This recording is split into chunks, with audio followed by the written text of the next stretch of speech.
Alors,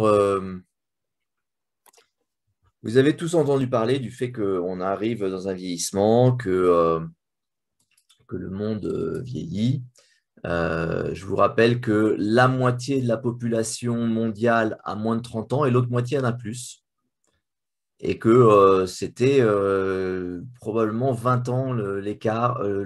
Il y a 20 ans, on était probablement à 20 ans comme âge médian. Donc, on a un vieillissement du monde. On avait déjà évoqué ce sujet il y a un an et demi en vous parlant d'un livre qui était sorti euh, qui s'appelle Empty euh, World. hein Empty World. Empty World, c'est ça. Donc, je vous recommande la lecture de ce livre et on va évoquer ça aussi. En France, l'âge médian, c'est 41 ans. Et on a du mal en fait à se rendre compte des changements que ça fait. On a du mal, on s'en aperçoit avec la crise du Covid, puisque les chiffres, je vous en avais parlé il y a 3 ou 4 semaines, les chiffres de la mortalité qui apparaissent comme importants aux yeux de la presse ne sont en fait rien d'autre que le vieillissement de la population et le fait qu'on a près de 2% de mortalité en plus chaque année. Donc, c'est comme ça, c'est le vieillissement. Et pour vous montrer un peu ce que ça donne comme changement, vous voyez le cas du Japon en 1960. Les plus de 65 ans représentaient 5% de la population. Ils représentent maintenant 27,5%. En Italie, où ils représentaient moins de 10% de la population, ils sont maintenant plus de 22%. Et vous voyez que la France, qui est en 12e position, c'était un peu plus de 10%, c'est plus de 20%. Ce sont des changements considérables. Alors, voyons un peu la dynamique que ça représente.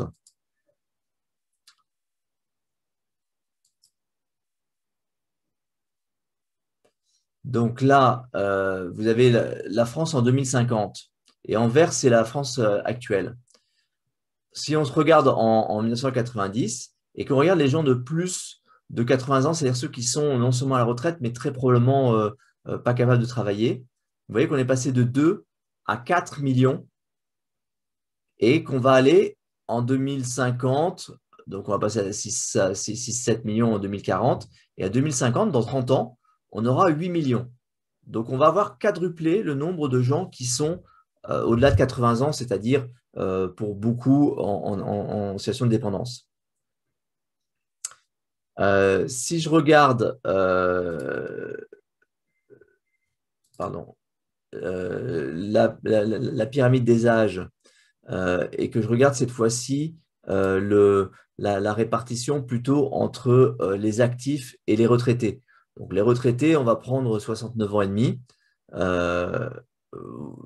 Il y a 25% en 90 de la population qui est mineure. Et donc, vous voyez que grosso modo, il y a 6 actifs pour un retraité. En 2020, on est à 4 pour 1. Et on va passer en 2050 à quelque chose qui est plus de l'ordre de 2,5 pour 1. Et probablement, on va encore se retrouver un peu plus loin en 2070 avec 2 pour 1 ou quelque chose comme ça. Alors, qu'est-ce que ça a comme conséquence? Eh bien, plus de dépendance, les plus de retraités par rapport à actifs, c'est une question qu'il faut se poser. La réduction de la force de travail. Vous savez que l'économie, c'est quand même quelque part le nombre de personnes qui travaillent fois leur productivité. Et puis, il y a des questions d'inflation qu'on va aborder. Il y a un dernier point qui est la transmission intergénérationnelle, puisqu'on arrive avec des gens qui se sont fortement enrichis et qui sont vieillissants, et comment est-ce que ça va passer d'une génération à l'autre. Alors, plus de dépendance. La dépendance, il faut avoir en tête que on est de l'ordre du 1 pour 1. C'est-à-dire que pour une personne dépendante, il y a besoin d'un emploi. Et ça, c'est dans le cas où on est dans une maison de retraite, etc. pas quand c'est de la dépendance à domicile. Et donc, ça pose la question de tout l'investissement qu'on fait dans les EHPAD et dans les hôpitaux, parce que on est en train d'envisager de multiplier par 2 le nombre de personnes en situation de dépendance. Et je ne suis pas sûr qu'on ait compris qu'il fallait avoir 2 fois plus de places et qu'il fallait avoir une dizaine de millions de personnes, un quart de la force de travail, qui soient là pour s'occuper des personnes en situation de dépendance.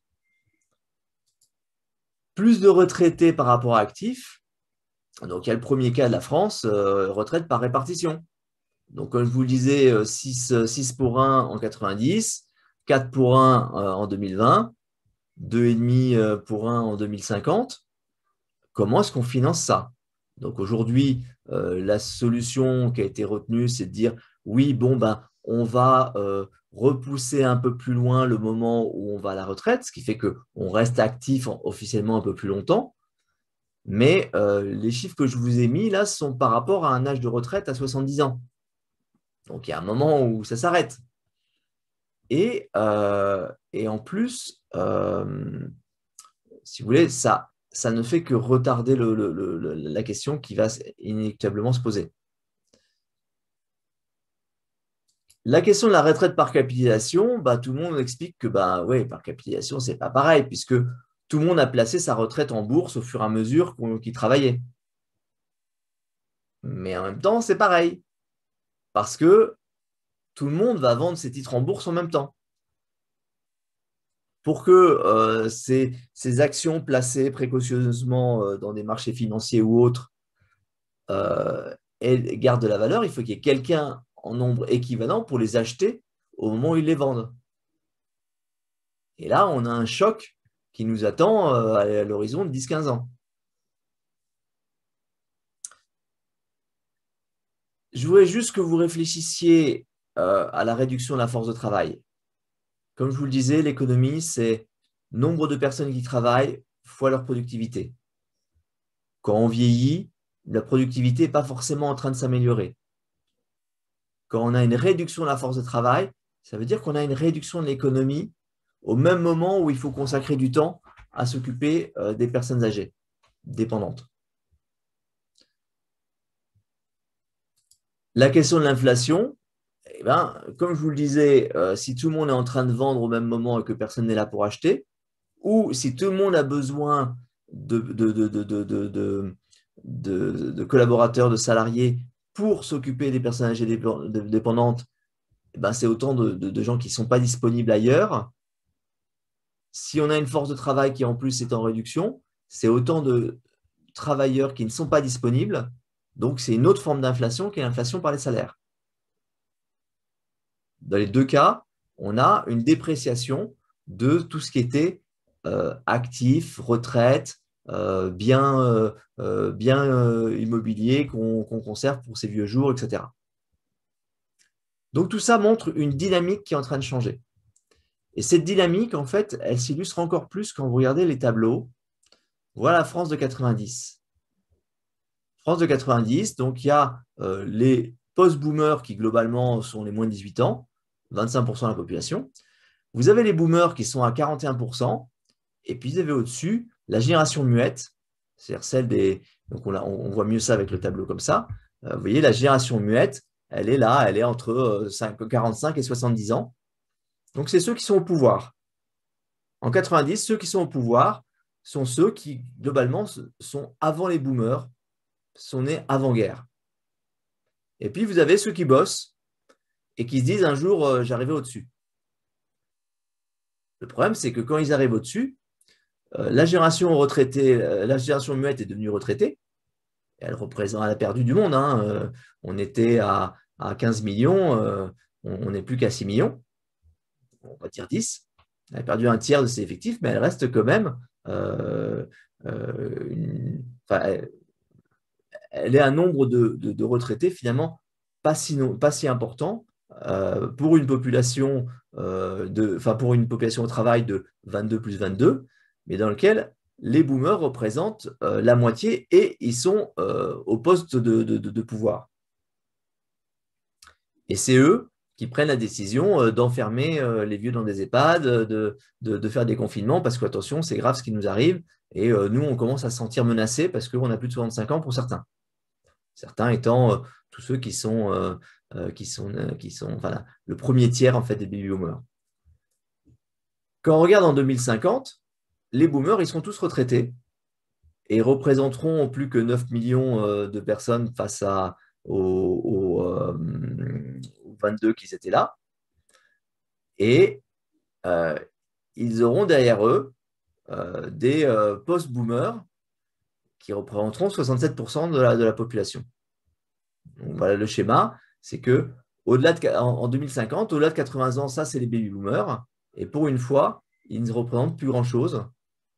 La question qui se pose à ce moment-là, c'est qu'est-ce que diront les post-boomers qui déjà commencent à appeler les générations nées avant 70 de boomers, qui est assez, je ne sais pas si vous avez des jeunes qui vous disent « Ok, boomer », mais ce n'est pas vraiment un compliment dans leur bouche. C'est ça la question de la transmission intergénérationnelle. C'est que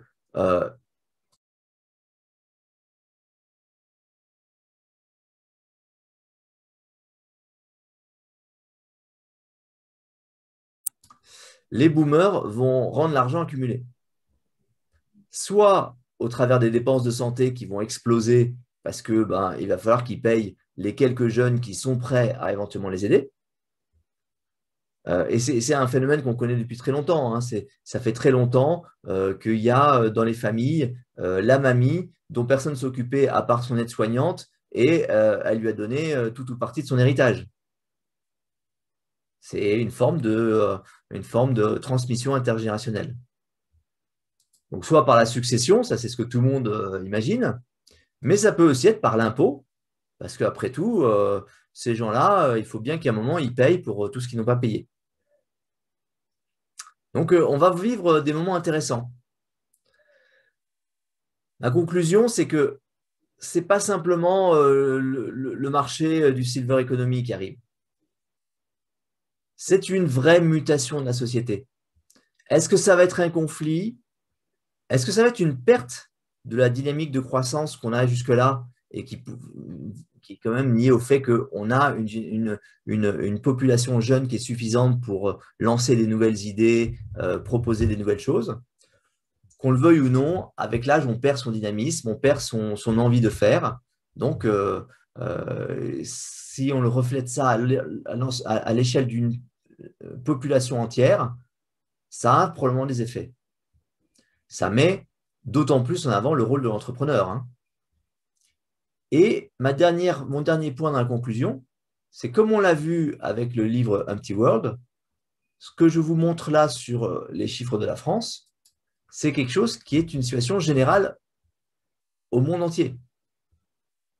Donc, à la fois cette croissance du nombre de vieux et à la fois sur ce potentiel perte de dynamique, mais aussi sur le fait qu'on ne va plus bénéficier de l'arrivée de main-d'œuvre prête à venir travailler en Occident à moindre coût pour prendre en charge des activités que les autres ne veulent pas prendre. Il y aura certainement des pays qui vont continuer à bénéficier de l'immigration, mais pas tout le monde.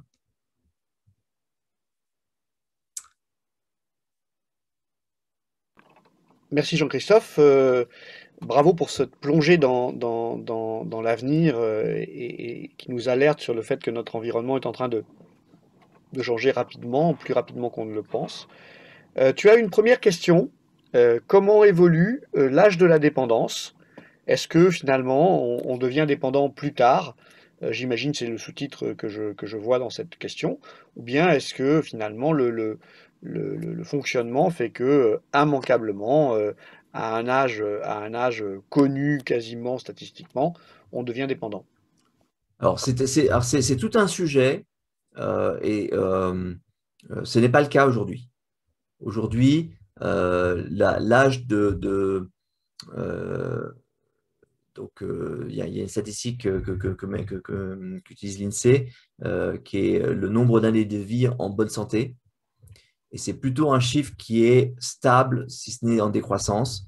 C'est-à-dire que statistiquement, vous avez 62, 63 ans d'espérance de vie en bonne santé. Donc, c'est le nombre d'années que vous allez vivre en bonne santé, donc sans dépendance à des médicaments ou à des hospitalisations. Et ça reflète une moyenne. Et comme tu l'expliquais il y a quelques chroniques précédentes, il y a une grande différence une fois qu'on a franchi la barre. Je crois que c'était ta vision sur le cancer. C'est vrai. Donc, est-ce que C'est ça veut vrai. dire que une partie de la population va toucher la dépendance autour de ces âges-là et que pour les autres, c'est beaucoup plus tard? Alors, ce que je sais pas dire, c'est qu'est-ce qui va se passer dans les prochaines années en termes de prise de conscience du besoin d'être en meilleure santé. Mais aujourd'hui, les nombres de cancers augmentent, les nombres de maladies cardiovasculaires n'est pas sous contrôle, les maladies neurodégénératives ne diminuent pas. Donc, on a plutôt une situation qui se dégrade du point de vue de la dépendance.